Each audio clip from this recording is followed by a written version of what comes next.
बात सदन में आरोप प्रत्यारोप, बयानबाजी और हंगामे की चली है तो मध्य प्रदेश भी इसमें पीछे नहीं है।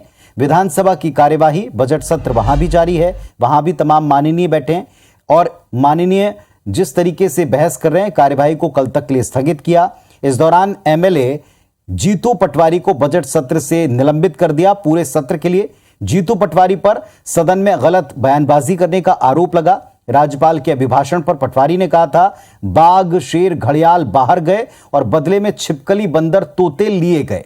इस पर सत्ता पक्ष ने घोर ऐतराज जताया, विशेष अधिकार हनन का प्रस्ताव रखा। जीतू पटवारी के निलंबन पर कांग्रेस ने ऐतराज जताया और आज तय किया कि वो कल आसंदी के खिलाफ अविश्वास प्रस्ताव लेकर आने वाले। चलिए, आपने दोनों पक्षों और उनके सदस्य का निलंबन करना ये इशू नहीं है। आवाज घोटना ये इशू है कि आप कुछ बोलिए मत हमारे बारे में, हमारा कोई खुलासा मत करिए। तो आज हमारे विधायक दल ने यह तय किया है कि हम अध्यक्ष के खिलाफ अविश्वास प्रस्ताव लाएंगे।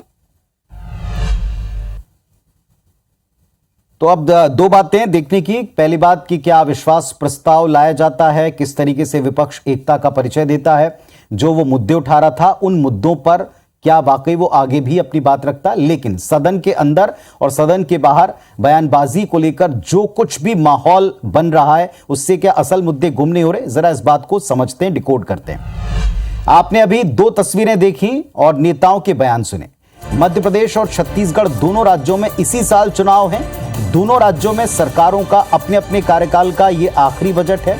पक्ष पक्ष के बीच में मुद्दों और सवालों पर सीधी और तीखी बहस का पूरा अवसर है। जनता भी सुन रही है कि क्या कह रहे हैं और ये उनकी ड्यूटी भी बनती है अवसर के साथ साथ कि वो जनता की आवाज बने, जनता के लिए काम करें और विपक्ष उसका ध्यान रखे। छत्तीसगढ़ में नक्सलियों के टारगेट किलिंग, नेताओं की मौत पर सीधे सीधे महत्वपूर्ण मसले पर सवाल उठा था और मध्य प्रदेश में स्टेट पर लोगों पर बढ़ते कर्ज के बोझ पर रुपयों के उपयोग जैसे गंभीर विषयों के ऊपर विपक्ष अपनी बात रख रहा था या कहना चाहता था। पर हुआ यह कि सदन के भीतर और फिर बाहर जानवर जैसी आवाज, चोर कौन, तोता, बंदर, छिपकली जैसे शब्दों के उपयोग पर बहस चल पड़ी।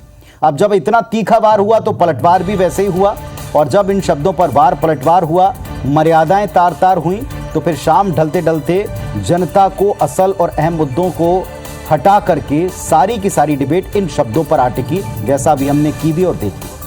अब जनता, आप और हम ये तय करें कि जरूरी क्या है, असल मुद्दे क्या हैं। माननीय असल मुद्दों पर बहस करें या माननीय जो कह जाते हैं इस मुद्दे के ऊपर आप बहस को सुने। सवाल ये भी कि ये सब अनायास हो जाता है अचानक से या फिर जानकर समझकर किया जाता है। चलिए, खैर असलियत जो भी हो, लेकिन जनता को भी क्या बार बार ये बात अच्छी लगती है कि आप उनसे जुड़े महत्वपूर्ण विषयों को छोड़कर शब्दों पर अटकें और सारी बहस दिन भर के शब्दों पर केंद्रित कर दें।